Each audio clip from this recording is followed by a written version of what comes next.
और अगर आप अपने नाम की वीडियो बनवाना चाहते हैं तो कमेंट में जरूर बताएं। अगर आपको हमारी कहानी पसंद आई हो तो सब्सक्राइब कर देना ना फौरसा।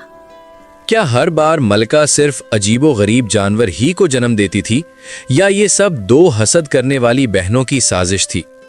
क्या जरीना और सायरा मिलकर मलका नूर को महल से निकाल देंगी और उसके मासूम बच्चों को हमेशा के लिए खत्म कर देंगी?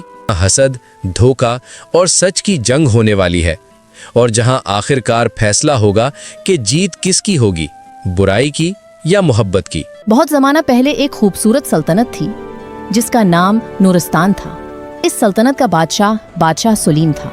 वो एक ताकतूर और इंसाफ पसंद बादशाह था। इसका महल सोने और चांदी से सजा हुआ था और उसकी सल्तनत में लोग खुशहाल जिंदगी गुजार रहे थे।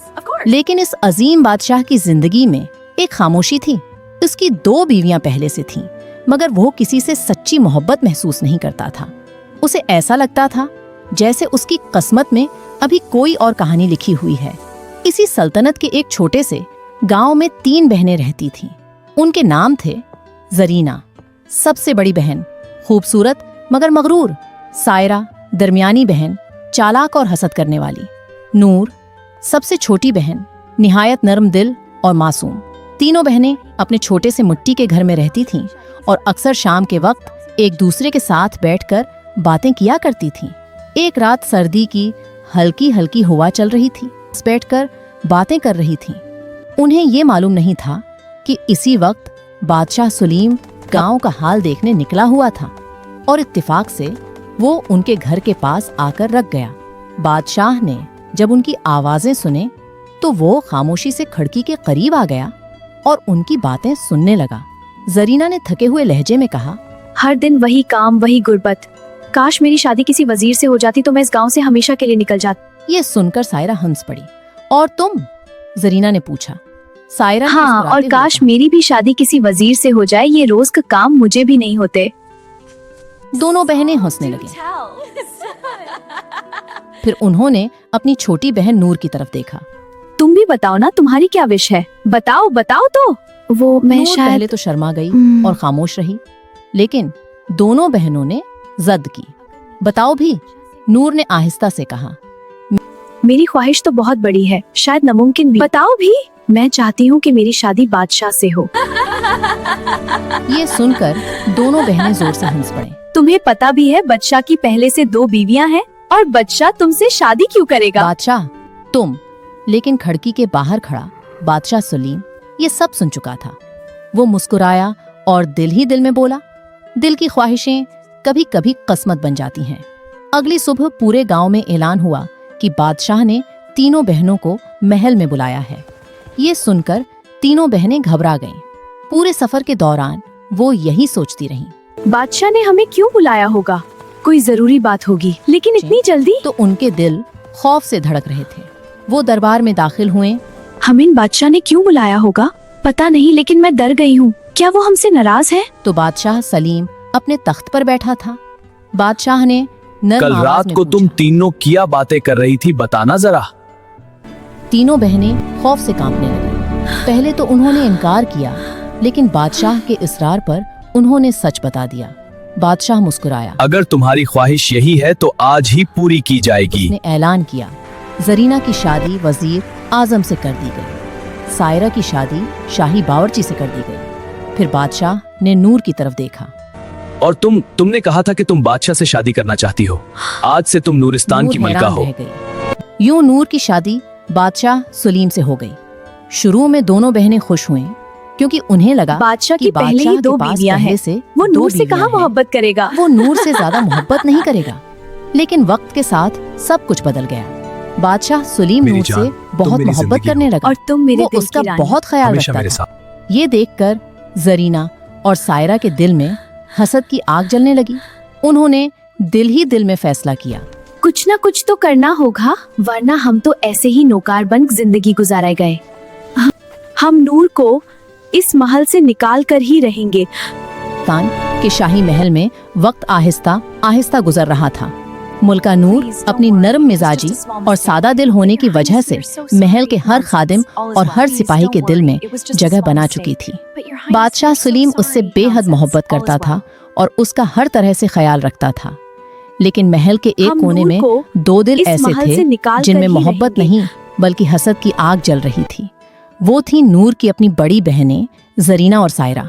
शुरू में तो वो जाहिर करती थीं कि वो खुश हैं, लेकिन जब उन्होंने देखा कि बादशाह वाकई नूर से बेहद मोहब्बत करता है और उसे सबसे ज्यादा इज्जत देता है, तो उनके दिलों में नफरत और जलन बढ़ने लगी। एक दिन जरीना ने गुस्से में कहा, हमने तो सोचा था बादशाह उसे भूल जाएगा, लेकिन वो तो इस पर जान देता है। सायरा ने दानत पेसते हुए कहा, अगर इसका बच्चा पैदा हो गया तो हम कभी इस महल में सर नहीं उठा सकेंगी, तो फिर हमें ऐसा होने नहीं और देना अगर उसे चाहिए कि औलाद ना- हो गई तो वही इस सल्तनत की मुल्का और उसके बच्चे वारिस बन जाएंगे। ये बात सुनकर दोनों खामोश हो गईं। कुछ दिन बाद वही हुआ जिसका उन्हें खौफ था। एक दिन शाही तबीब ने बादशाह को खुशखबरी दी। मुबारक हो बादशाह, सलामत, मलका नूर माँ बनने वाली हैं। बादशाह की खुशी की अंतहा न रही। उसने पूरे महल में जश्न का ऐलान कर दिया। लेकिन जब ये खबर जरीना और सायरा तक हम पहुंची नूर को तो उनके इस महल चेहरों से का रंग निकाल बदल कर ही गया। रहेंगे। जरीना ने नफरत से कहा, अगर उसका बच्चा पैदा हो गया तो हम कभी उस महल में सर नहीं उठा सकेंगी। सायरा ने आहिस्ता आवाज में कहा, तो फिर हमें ऐसा होने नहीं देना चाहिए। उसी वक्त उनके जहन में एक खतरनाक मंसूबा पैदा हुआ और वो दिन आ गया जब मलका नूर को दर्द ज़हा शुरू हुआ। रात का वक्त था। नूर के कमरे में सिर्फ एक काम वाली औरत मौजूद थी जिसका नाम हलीमा था। जरीना और सायरा चुपके से कमरे में दाखिल हुए। उन्होंने हलीमा को एक तरफ ले जाकर सोने के सुके उसके हाथ में रख दिए। जरीना ने धीमी आवाज में कहा, जब बच्चा पैदा हो तो उसे मार देना और दरिया में फेंक आना। मैं ये जुल्म नहीं कर सकती। अगर तुमने हमारी बात ना मानी तो हम बादशाह से कह देंगे कि तुमने बच्चा मारा है और तुम्हें कत्ल कर दिया जाएगा। हलीमा डर गई। कुछ देर बाद मलका नूर ने एक खूबसूरत बेटे को जन्म दिया। वो बच्चा चांद की तरह रोशन था। हलीमा के दिल में रहम आ गया। वो बच्चे को मार न सकी। उसने बच्चे को एक टोकरी में रखा और आधी रात को चुपके से दरिया के किनारे जाकर उसे पानी में छोड़ दिया। या अल्लाह, इस बच्चे की हिफाजत करना। वो रोती हुई वापस आ गई। उधर जरीना और सायरा ने एक मुर्दा कुत्ता लाकर मलका के पास रख दिया। सुबह जब बादशाह सलीम आया, बादशाह सलामत, मलका ने एक अजीब चीज को जन्म दिया है। ये कैसे मुमकिन है? बादशाह हैरान और परेशान हो गया। ये कैसे मुमकिन है? लेकिन दोनों बहनों ने उसे यकीन दिला दिया। बादशाह बहुत परेशान हुआ, मगर उसने नूर को कुछ न कहा। नूर खुद भी हैरान और गमजदा थी। दरिया के किनारे एक गरीब लकड़हारा रहमान लकड़ियां काटने आया हुआ था। उसकी बीवी ज़ैनब थी और उनकी कोई औलाद नहीं थी। काश मेरी भी कोई औलाद होती। मुझे भी ये एहसास होता है। रहमान ने अचानक दरिया में तैरती हुई एक टोकरी देखी। वो जल्दी से पानी में उतरा और टोकरी बाहर निकाली।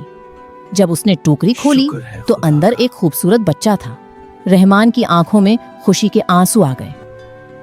शुक्र है खुदा का। ज़ैनब, देखो, खुदा ने हमें बेटा दिया है। वो बच्चे को घर ले आया। ज़ैनब ने बच्चे को सीने से लगा लिया। ये अल्लाह की तरफ से तोहफा ज़ैनब! है। देखो, खुदा ने हमें बेटा दिया है। ये अल्लाह की तरफ से तोहफा है। हमारा प्यारा बेटा। हाँ, कितना इसको नाम देते हैं हसन। हसान, बहुत अच्छा नाम। मुझे कुछ पकड़ाओ। महीनों बाद मुबारक एक हो बार बादशाह फिर सलामत, शाही तबीब ने मलका ऐलान नूर माँ किया, बनने वाली है। मुल्का मुबारक हो नूर बादशाह फिर सलामत, माँ बनने मलका वाली नूर है। माँ बनने वाली है। बादशाह उस बार और भी ज्यादा मेहतात हो गया। इसने महल में बेहतरीन तबीब और मुहाफिज मुकर्रर कर दिए। लेकिन जरीना और सायरा फिर भी अपनी साजिश से बाज न आए। जब बच्चे की पैदाइश का वक्त आया तो उन्होंने दोबारा हलीमा को मजबूर किया। इस बार मलका नूर ने एक बेटी को जन्म दिया। हलीमा का दिल फिर पुसीज गया। उसने उस बच्ची को भी एक टोकरी में रखकर दरिया में छोड़ दिया। फिर जरीना और सायरा ने उसकी जगह एक खरगोश रख दिया। There, quick before he wakes. बादशाह सलामत, मलका ने एक अजीब चीज को जन्म दिया है। ये कैसे मुमकिन है? तो वो गुस्से से काम ये उठा। कैसे हो सकता है? ये कैसे हो सकता है? नूर ये सुनकर इतनी खौफजदा हुई कि उसे तेज बुखार हो गया। इधर दरिया के किनारे रहमान को शुक्र है एक खुदा और का। टोकरी मिली। इस बार इसमें एक खूबसूरत बच्ची थी। ज़ैनब खुशी से रोने लगी। क्या ये उन्होंने लम्हा बच्ची कभी का नाम खत्म ना रखा। हो? ये हमारे दिलों में हमेशा जिंदा रहेगा। इसका नाम हम आयशा रखते हैं। तुम्हारा आयशा, अब रहमान और ज़ैनब के घर दो बच्चे थे, हुस्न और आयशा। वो दोनों बच्चों को बहुत मोहब्बत से पालने लगे। उन्हें क्या मालूम था कि ये बच्चे दरअसल नूरिस्तान के शहजादे और शहजादी हैं। इधर महल में जरीना और सायरा को यकीन था कि बच्चे मर चुके हैं, लेकिन किस्मत को कुछ और ही मंजूर था। वो अक्सर अपने बाप के साथ जंगल जाते, लकड़ियाँ इकट्ठी करते, बच्चों को साथ लेकर जंगल गया। वो लकड़ियाँ काटने लगा और हसन और आयशा दरख्तों के करीब खेलने लगे। उधर उसी दिन इत्तेफाक से जरीना और सायरा भी जंगल में आई हुई थी। वो किसी काम से वहाँ आई थी, मगर अचानक उनकी नज़र इन दोनों बच्चों पर पड़ी। दोनों बहनें रुक गईं। जरीना ने हैरत से ये कहा, बच्चे तो जिंदा हैं। हाँ, ये कैसे हो सकता है? क्या ये मुमकिन है कि ये वही बच्चे हों? नहीं, हमने तो उन्हें दरिया में बहा दिया था। दोनों बहनें फौरन जंगल के अंदर रहने वाली डाइन के पास गईं। उन्होंने हमें सिर्फ उसे एक सोने काम के ढेर चाहिए। दिखाए। हमें सिर्फ एक काम चाहिए, 2 बच्चों को खत्म कर दो। हमें सिर्फ वो एक बच्चे काम जिंदा चाहिए। हैं। 2 बच्चों दोनों को बहनों खत्म के कर दो। चेहरों का रंग उड़ गया। क्या? हाँ, वो एक लकड़हारे के घर में रहते हैं। अब उनके दिल में खौफ और नफरत और भी बढ़ गई। उन्होंने डाइन से कहा, हम तुम्हें बहुत दौलत देंगे, बस इन बच्चों को खत्म कर दो। डाइन ने सर्द हंसी हंसी, ठीक है, मैं जल्द ही उन बच्चों के पास जाऊंगी। और यूं एक नई खतरनाक कहानी शुरू होने वाली थी। लेकिन उधर महल में जरीना और सायरा के दिलों में खौफ बढ़ता जा रहा था। जब उन्हें डाइन से वो पता एक चला लकड़हारे के कि घर बच्चे में पल जिंदा रहे हैं, तो वो बहुत घबरा गईं। वो दोबारा जंगल में काली डाइन के पास गईं। जरीना ने कहा, हमने 2 बच्चों को तुमने सालों अभी पहले तक उन दरिया बच्चों में को बहाया क्यों था। नहीं क्या वो मारा? बच्चे जिंदा हो डाइन सकते ने हैं? हाँ। सर्द हंसी वो बच्चे पूंछते जिंदा हुए हैं। कहा, जल्दी मत करो, सही वक्त आने दो। कुछ दिन बाद एक अजीब वाकया हुआ। बादशाह सलीम शिकार के लिए जंगल गया हुआ था। वहीं एक बूढ़ी फकीर औरत उसके पास आई।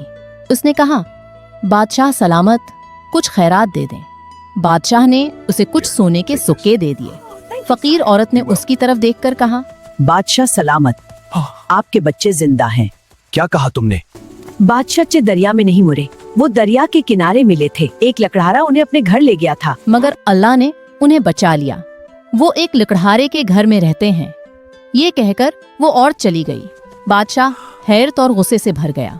सच सामने आता है, बादशाह इस गांव पहुंचा जहां लकड़हारा रहता था। जब वो घर के अंदर दाखिल हुआ तो उसने देखा कि 2 बच्चे खेल रहे हैं।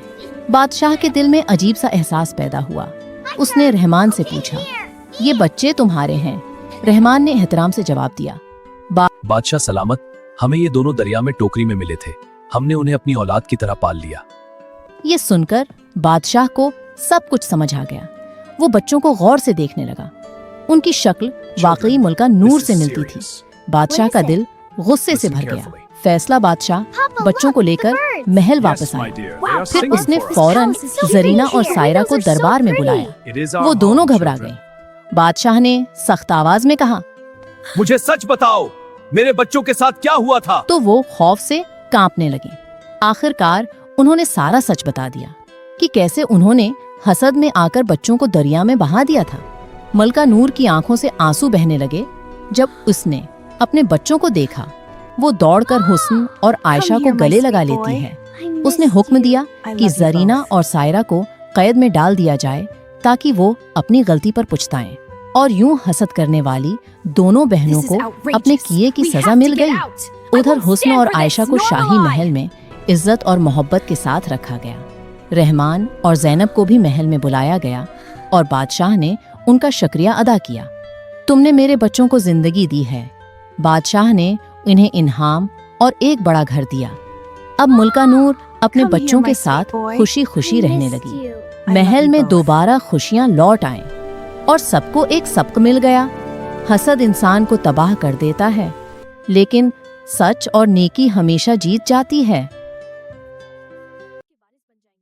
नौकरानी जो तीनों शहजादियों का बहुत ख्याल रखती थी, आखिर उसने ही उन्हें कुएं में क्यों धक्का दिया? उसने परी और जादुई दुनिया देखने के बाद झूठे वादे क्यों किए? अब तीनों बहनें कुएं के अंदर हैं। क्या कोई उन्हें बचाने आएगा या वो हमेशा के लिए वहीं फंस जाएंगी? और जो मुसाफिर बड़ी बेटी के पीछे लगा था, क्या वो उसे मार देगा या वो बच निकलेगी? मुसाफिर आखिर उसके पीछे क्यों था? आज की कहानी है 3 बहनों और उनकी माँ बीबी की, जहां हर राज के पीछे एक और खौफनाक सच छुपा है। एक अजीम सल्तनत थी जहाँ सिंगमरमर के महल सूरज की रोशनी में ऐसे चमकते थे जैसे बर्फ पर सुनहरी करने नाच रही हों। उस सल्तनत के बादशाह की 3 बेटियां थीं, आलिया, माहनूर और जरमीना। तीनों बहनें हुस्न में बेमिसाल मगर दिल की नरमी में उससे भी बढ़कर थीं। उनकी हंसी से महल के दालान गूंजते और उनकी मौजूदगी से बागों के फूल भी ज्यादा महकते महसूस होते। मगर एक रात सब कुछ बदल गया। मलका शदीद बीमारी के बाद दुनिया से रुखसत हो गई।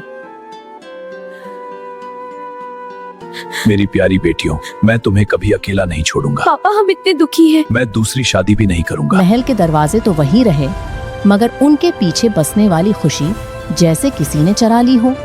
बादशाह ने बेटियों को अपने सीने से लगाया और अहद किया कि वो कभी माँ की कमी महसूस नहीं होने देगा। वक्त गुजरता गया। बेटियों, बादशाह इल्म ने हासिल खुद करना इन्हें तुम्हारे तालीम दी। मुस्तकबिल की बुनियाद है। इस ग्लूब को देखो, ये दुनिया तुम्हारे लिए है। घड़सवारी बेटी, घोड़े की सिखाई, सवारी में तवाजुन सबसे अहम है। इस जैन को मजबूती से पकड़ो और घोड़े की चाल के साथ झुको। कहानियां एक सुनाई। दूर दराज के जंगल में इस किताबदाब में लिखी की कहानी ने उनकी जिंदगी बदल दी। ये कहानी 3 बहनों के बारे में। क्या ये कहानी सच्ची है? हाँ, बिल्कुल सच्ची। हमें और सुनाएं। ठीक है, आगे सुनो। शुक्रिया वालिद साहब। और हर ख्वाहिश पूरी की। महल की सबसे पुरानी नौकरानी जिसे सब माँ बी कहते थे, हर वक्त शहजादियों के इर्द-गिर्द रहती। वो उनके बाल संवारती, क्या तुम सबको अपने अपने हेयर स्टाइल्स पसंद आए हैं बेटियों? जियोर पहनाती। ये लो मेरी बेटियों, ये तुम पर अच्छा लगेगा। लोरियां देती। मेरी प्यारी सी बेटी आज जल्दी ही सो जाएगी। बादशाह माँ अक्सर भी। कहता तुम ना होती तो मैं क्या करता। और माँ भी सर झुकाकर मुस्कुरा देती। मगर इस मुस्कुराहट के पीछे एक और चेहरा था। वो सोचती, अगर ये तीनों न रहें तो बादशाह अकेला हो जाएगा और फिर उसे किसी सहारे की जरूरत होगी। शायद तख्त तक रिसाई भी मुमकिन हो जाए। लालच खामोशी से इसके दिल में जड़ पकड़ चुका था। एक दिन से पहर के वक्त जब आसमान हल्का सुनहरी था और बाग में ततलियां मंडला रही थीं, तीनों बहनें फूल चुन रही थीं। माँ भी आहिस्ता आहिस्ता उनके करीब आई। क्या तुम जानती हो, शहर की संतलाहत के पार एक जादुई वादी है जहाँ आबशार दूध की तरह बहते हैं। दरख्तों से रोशनी टपकती है, परियां हवा में उड़ती हैं।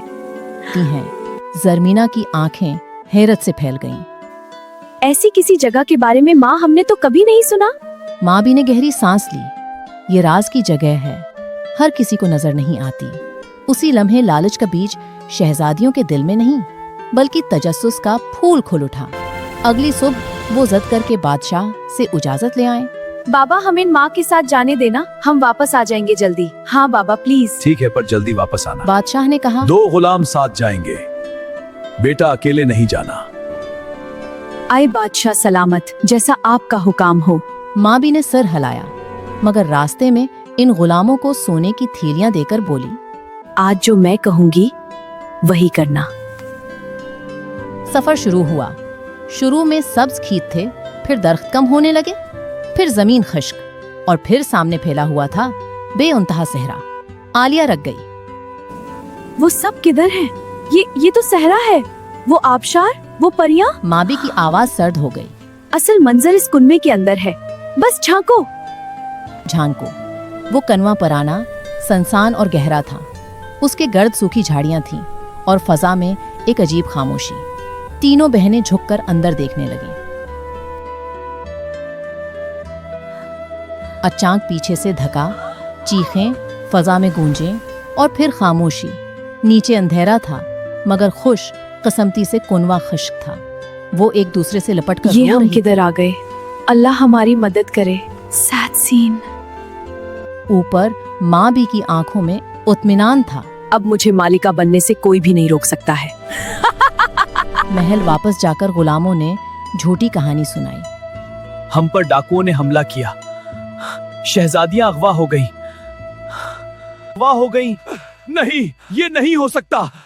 सिपाही निकले, घोड़े दौड़े, जंगल छाने गए मगर कोई सराग न मिला। उधर कनवे के अंदर तीनों बहनें दुआ कर रही थीं, या अल्लाह हमारे सिवा यहाँ कोई नहीं, हमारी मदद फरमा। अचानक ऊपर से रोशनी की लकीर नजर आई। एक मुसाफिर अपने ऊंट के साथ वहां से गुजर रहा था। उसने बाल्टी डाली,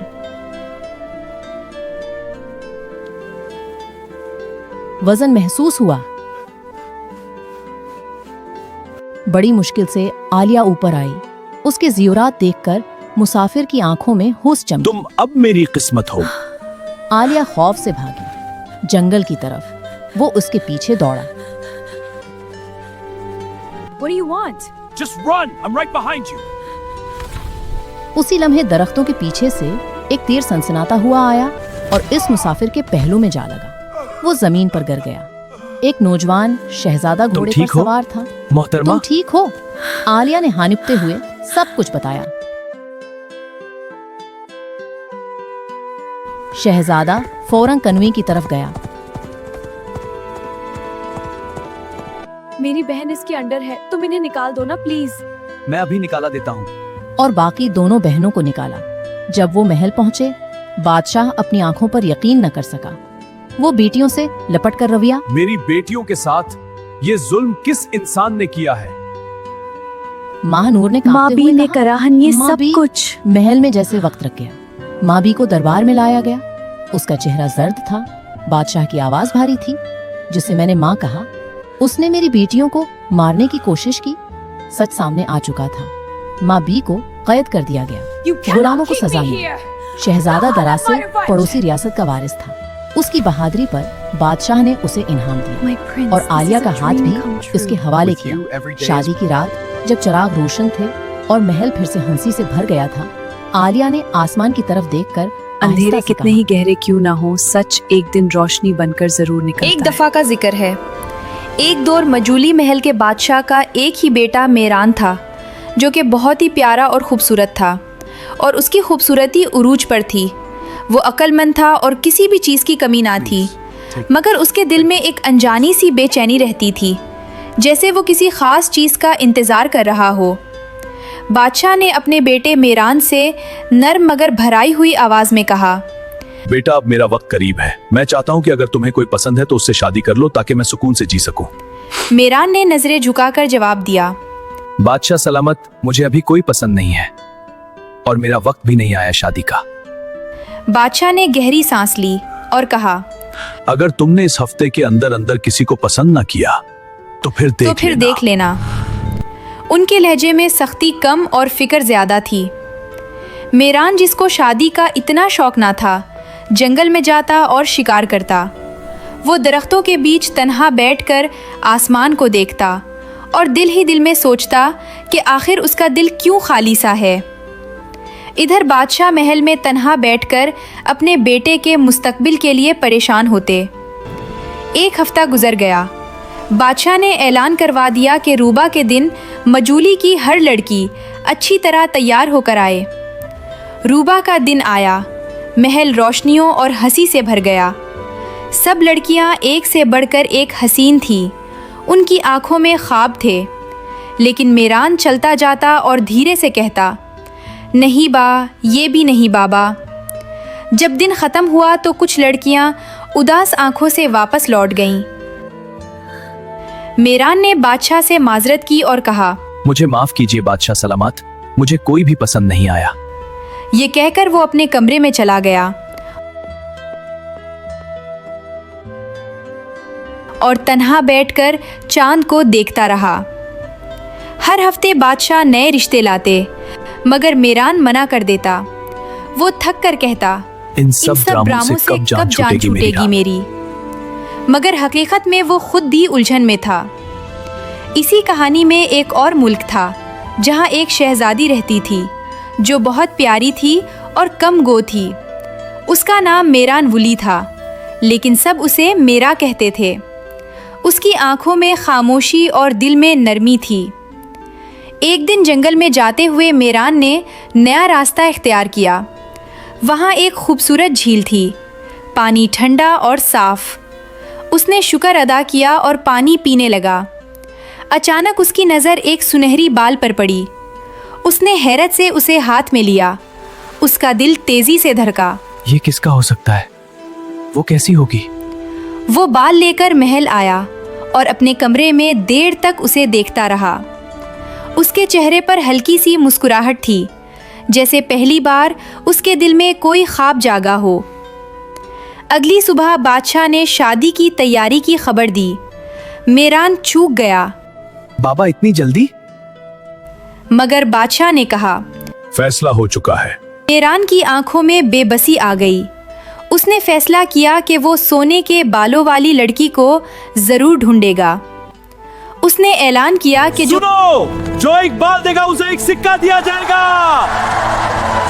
लोग बाल लाते रहे मगर जोरी चमक ना मिली।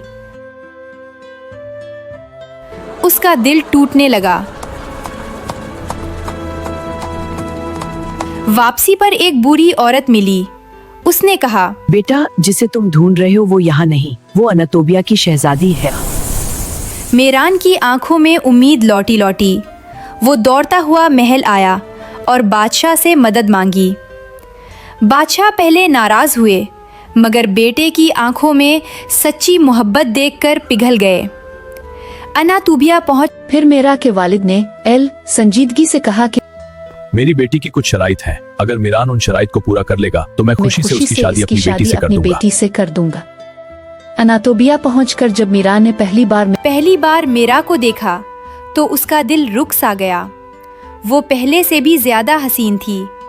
उसके सुनहरी बाल हुआ में लहरा रहे थे। मीरान का दिल धड़कना भूल गया। मेरा ने मुस्कुराकर सवाल किया, ऐसी कौन सी चीज है जो मरते दम तक हमारा पीछा नहीं छोड़ती? मीरा ने सोचा, माँ बाप। नो ये गलत जवाब। मेरा ने सर हिलाया। फिर इसने कहा, नाम। मेरा की आंखों में खुशी की चमक आ गई। दुरुस्त जवाब है। आखिरी इम्तिहान में शेर लाया गया। सबके दिल खौफ से कांप रहे थे मगर मीरान सुकून से इसके पास गया और बोला, मैं तुम्हें जख्मी नहीं करूंगा, मैं तुम्हें प्यार देने आया हूं। सब हैरान रह गए जब शेर खामोशी से बैठ गया, जैसे इसने मीरान के दिल की सच्चाई पहचान ली हो। महल खुशियों से गूंज उठा। बादशाह ने बेटे को गिले लगाया। आंखों में खुशी के आंसू थे। आखिरकार मेरा और मीरान की शादी हुई। शादी के कुछ ही दिन गुजरे थे कि महल की फजा बदलने लगी। बाहर से सब कुछ खुशियों से भरा था मगर अंदर कहीं एक हल्की सी बेचैनी तैरने लगी। एक रात मेरा ने मेरान को खामोश बैठा देखा। उसके हाथ में वही सुनहरी बाल था जो सब कुछ बदल गया था। मेरा ने धीरे से पूछा, अब भी उसे संभाल कर रखते हैं? अब भी उसे संभाल कर रखते हैं? मेरान ने मुस्कुरा कर कहा, ये सिर्फ एक बाल नहीं, ये मेरी तकदीर का पहला इशारा था। मगर मेरा की आंखों में एक लम्हे को अजीब सी चमक आई, जैसे कोई राज दिल में छुपा हो। चंद दिन बाद अनातोबिया के दरबार में एक पुरअसरार मुसाफिर आया। उसने दावा किया कि वो दूर के मुल्क से आया है और उसके पास एक सच है जो सब कुछ बदल सकता है।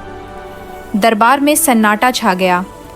मुसाफिर ने कहा, मीरान, जो सुनहरी बाल आपको मिला था वो इत्तेफाक नहीं था, वो आजमाइश थी। सब चौंक उठे। उसने बताया कि अनातोबिया की शहजादी के सुनहरी बाल आम नहीं थे। एक कदीम रिवायत के मुताबिक जिस शख्स के दिल में लालच या गुरूर हो वो इन बालों की चमक को देखकर अंधा हो जाता है, मगर जिसका दिल सच्चा हो वो मोहब्बत पा लेता है। बादशाहों के चेहरे संजीदा हो गए। मेरान ने मेरा की तरफ देखा। क्या ये सच है? तो शायद आज ये मेरा शादी ने ना आहिस्ता से सर झुका दिया। हाँ, मेरे बालों की हिफाजत एक पुरानी दुआ के तहत की गई थी। जो भी सिर्फ खूबसूरती के लिए मुझे चाहता वो कभी कामयाब ना होता। मेरान के दिल में एक लम्हे को खौफ आया, और अगर मैं भी सिर्फ तुम्हारी खूबसूरती से मुतासिर हुआ होता। मेरा की आंखें नम हो गईं। तो शायद आज ये शादी तो ना शायद होती। आज ये शादी ना होती। ये सुनकर मेरान का दिल कांप गया। उसे याद आया वो लम्हा जब उसने शेर के सामने खड़े होकर सिर्फ नरमी से बात की थी। वो गुरूर या ताकत दिखाना चाहता तो आसानी से लड़ सकता था, मगर उसने मोहब्बत का रास्ता चुना था। मगर कहानी यहाँ ख़त्म नहीं हुई। चंद हफ्ते बाद मजूली के महल में अजीब वाक़यात होने लगे। रात के वक्त राहदारियों में सुनहरी रोशनी सी फैल जाती। खादमाएं कहते हैं कि उन्होंने किसी को महल के बाग में मेरा जैसे बालों वाली दूसरी लड़की को देखा है। मेरान परेशान हो गया। एक रात वो चुपके से बाग की तरफ गया। चांदनी में वाकई एक साया खड़ा था, सुनहरी बाल, वही चमक। वो करीब गया तो वो लड़की मुस्कुरा दी। मुझे पहचाना? तुम कौन? मेरान का दिल जोर से मैं तुमसे धड़का। मिलने आई हूँ। तुम कौन हो? पर तुम यहाँ कैसे? वो बोली, मैं वो हूँ जो तुमने झील के किनारे महसूस की थी। तुमने मेरा को पाया, कौन हो? मगर क्या तुमने मैं खुद को तुमसे पाया? मिलने आई हूँ। ये तुम यहाँ कहकर वो कैसे? साया गायब हो गया। मेरान सारी रात जागता रहा। सुबह उसने मेरा को सब कुछ बताया। मेरा खामोश रही, फिर बोली, शायद तुम्हें याद शायद- दिला रही है कि मोहब्बत सिर्फ पाने का नाम नहीं, निभाने का भी नाम है। उसी दिन एक और खबर आई। मजूली के कुछ अमीर दरबारी उस शादी से खुश नहीं थे। वो चाहते थे कि मेरान की शादी किसी ताकतवर रियासत में हो ताकि सियासी फायदा मिले। उन्होंने अफवाहें फैलानी शुरू कर दी कि अनातूबिया की शहजादी जादूगरनी है। महल में सरगोशियां बढ़ने लगीं। बादशाह बूढ़े हो चुके थे, वो दबाव में आ गए। मेरान, अगर ये सब सच हुआ तो?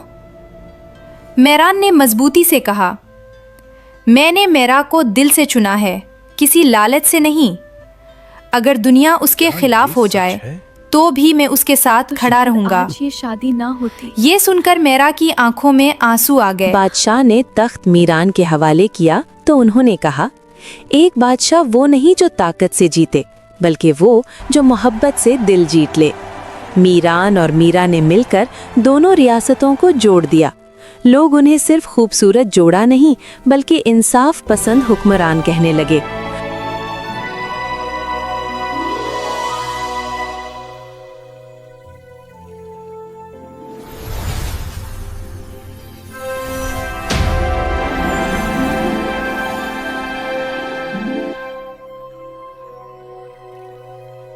एरेंडेल के महल पर रात की ठंडी चादर तनी हुई थी। आसमान पर चमकते सितारे और हल्की सी चलती हवा महल के अंदर तक एक सुकून भरी खामोशी भर रही थी। इस खामोशी के बीच महल के एक कमरे में दो छोटी बहनें एल्सा और आना अपनी ही दुनिया में मगन थीं। एल्सा अपने हाथों से बर्फ के छोटे छोटे फूल और महल बना रही थी, जबकि आना हंस हंस कर उन्हें गिरा रही थी। इसी खुशी के लम्हों में दरवाज़ा आहिस्ता सा खुला और उनके वालिद राजा आगनार अंदर आए। उनके चेहरे पर एक अजीब सी संजीदगी थी, जैसे वो कोई बोझ अपने दिल में लिए हुए हों। वो दोनों बेटियों के पास बैठे और धीमी आवाज में आज बोले, मैं तुम्हें आज मैं एक ऐसी कहानी सुनाने जा रहा हूँ जो सिर्फ एक कहानी नहीं बल्कि एक सच है। राजा ने बताना शुरू किया। बहुत साल पहले आरंडेल के शुमाल में एक जदुई जंगल था जिसे इंचेंटेड फॉरेस्ट कहते थे। वहां नॉर्थुल्द्रा नाम के लोग रहते थे।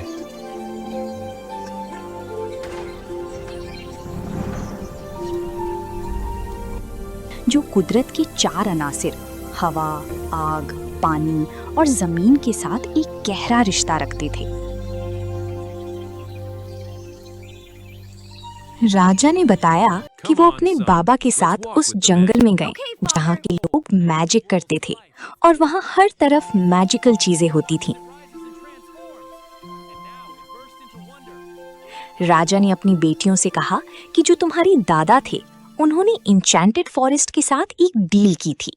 उस डील में आपके दादाजी ने एक ब्रिज बनवाया था ताकि दोनों रियासतों के दरमियान आसानी हो और ताल्लुकात बेहतर हो जाएं। इस तरह इंचेंटेड फॉरेस्ट और एरेंडेल के दरमियान एक ब्रिज बन गया।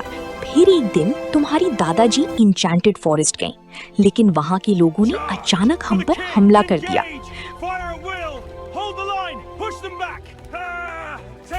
कुदरत की रूहें नाराज हो गईं और उन्होंने पूरे जंगल को एक घनी धुंध में कैद कर दिया। उस दिन सब कुछ बदल गया। राजा ने धीमी आवाज में कहा कि जब वो छोटे थे तो किसी ने उनकी जान बचाई थी, मगर वो आज तक नहीं जानती कि वो कौन था। मामी, जिसने भी मेरे पापा को बचाया वो बेस्ट है।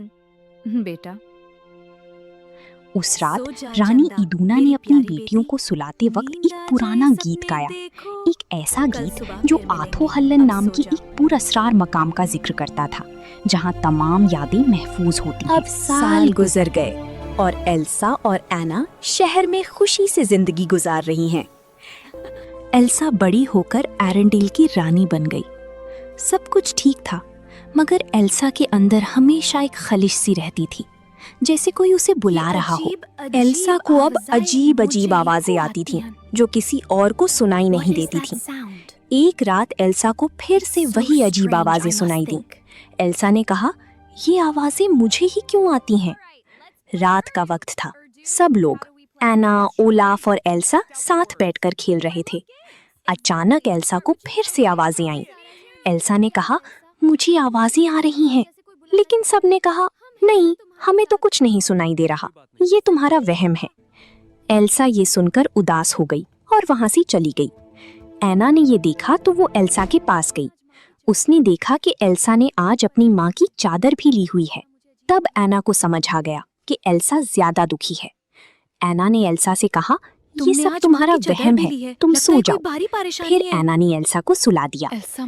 आधी रात को एल्सा को फिर से वही आवाजें आने लगी, जैसे कोई उसे बुला रहा हो। एल्सा उठकर देखने लगी कि ये आवाजें कहाँ से आ रही हैं, मुझे इसका पता और लगाना वो उनका होगा। पीछा करने कौन लगी। है वहाँ? नीली नीली रोशनी उसके साथ चलने लगी और एल्सा आगे बढ़ती गई।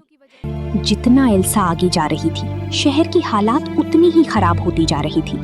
लोग भाग रहे थे, अफरा तफरी मच गई थी।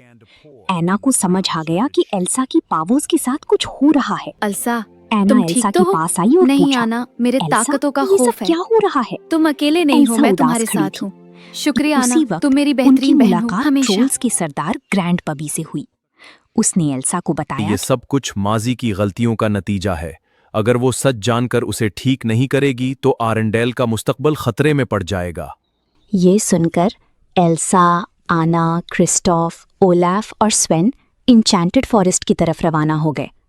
जब वो जंगल के पास पहुंचे तो घनी धुंध ने उन्हें रोक लिया, मगर जैसे ही एल्सा ने अपनी जादू की ताकत का इजहार किया, धुंध ने उन्हें पहचान लिया और रास्ता दे दिया।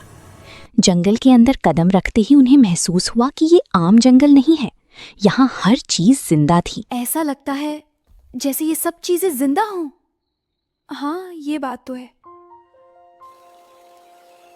अचानक एक तेज हवा का तूफान उन पर टूट पड़ा। दरख्त झुकने लगे, मिट्टी उड़ने लगी। एल्सा ने अपनी ताकत से उस तूफान को रोका और धीरे धीरे वो हवा पुरसुकून हो गई। जंगल के अंदर उनकी मुलाकात नॉर्थल्ड्रा लोगों और एरेंडेल की पुरानी सिपाहियों से हुई, जो सालों से वहां फंसे हुए थे। उन्होंने इन पर हमला करने की कोशिश की। इस पर अना ने कहा, हम पर हमला ना करो, हम आरंडेल की शहजादियां हैं। लेकिन उन्होंने यकीन नहीं किया। जब एल्सा ने अपनी जादुई पावर्स दिखाई तो उन्हें यकीन आ गया कि ये आम लोग नहीं हैं, बल्कि वाकई एरेंडेल की प्रिंसेसेस अब हैं। तुम ही इस फिर जंगल को एन्चांटेड बचा सकती फॉरेस्ट हो। की लीडर ने उनसे कहा, अब तुम ही इस जंगल को बचा सकती हो और हमारी मदद कर सकती हो, क्योंकि इस जंगल पर बड़ी जादुई ताकतें हावी हो रही हैं। धीरे धीरे सच सामने आने लगा, और सबसे बड़ा सच ये था कि एल्सा और आना की माँ रानी इदोना खुद नॉर्थल्ड्रा थी, और उन्होंने ही राजा एग्नार की जान बचाई थी। जंगल की गहराइयों में उन्हें अपने वालिदैन का टूटा हुआ जहाज मिला।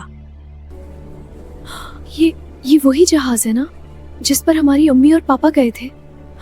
ये जहाज यहाँ कैसे आ गया? अंदर चल कर देखते हैं, क्या पता कुछ मालूम हो जाए कि हमारे मम्मी पापा यहाँ क्यों आए थे।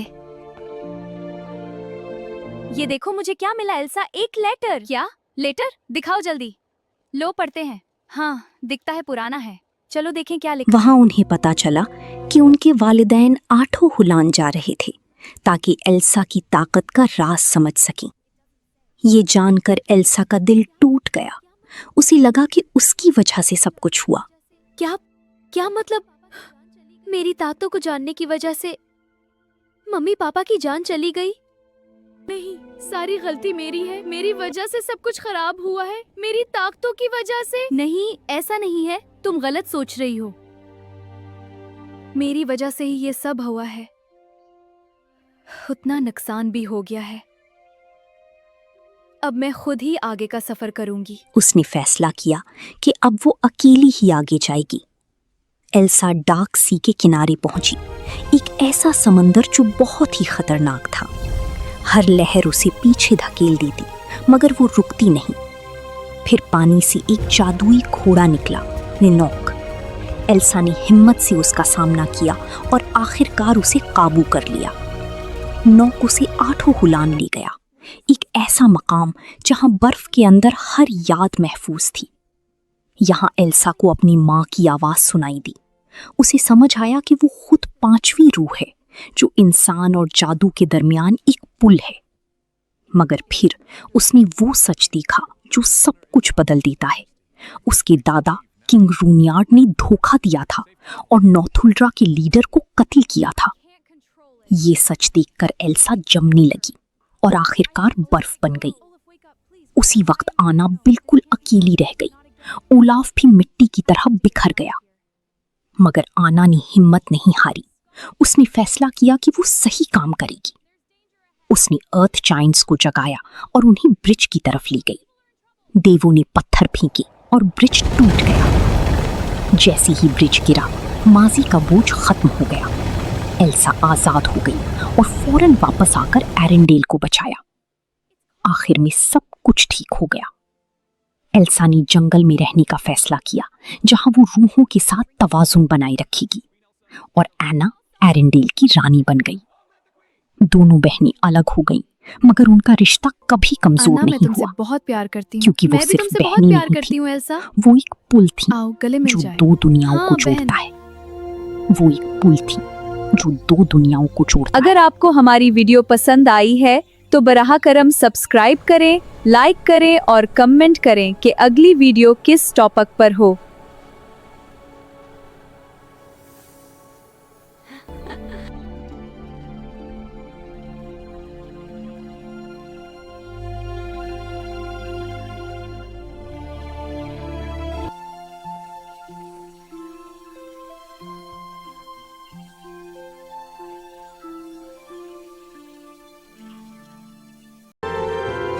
और इस रात के बाद इस सल्तनत में सिर्फ जश्न नहीं बहनों के बारे बल्कि ये कहानी एहतियात सच्ची भी है? हमेशा बिल्कुल जिंदा सच्ची। रहे। हमें और अगर आपको मेरी और मेरी सिस्टर की ये कहानी पसंद आई है तो कर दो ना सब्सक्राइब, लाइक, शेयर।